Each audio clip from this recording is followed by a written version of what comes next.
जय शिवाला. जय शिवाला. माझं नाव सत्यनारायण मंत्री. मी आयुर्वेदिकचं 9 वर्षांनी काम करतोय आणि माझ्या शॉपमध्ये आहे.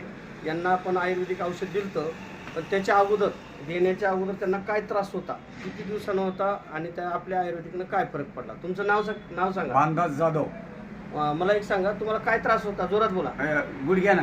गुडघ्याचा त्रास होता. हा, गुडघ्याचं. गुडघ्यानं चालताही नाही गेलं, बरोबर आहे. आता मला एक सांगा, तुम्ही मिस्त्री काम करता, रोज काम केल्याशिवाय तर पर्याय नाही. बर, तुम्हाला गुडघ्याचा कधीपासून त्रास होता?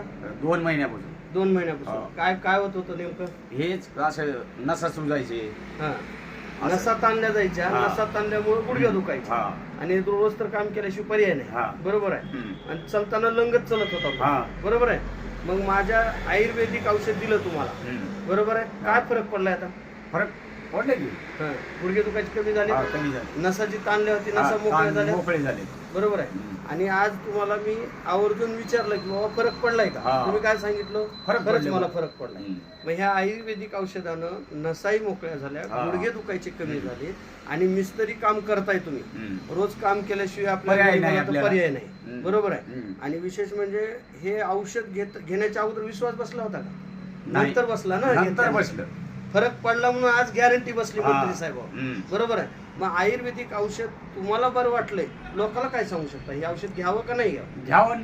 बरं, विश्वास ठेवूनच घ्यावं लागेल. विश्वासच ठेवायचं.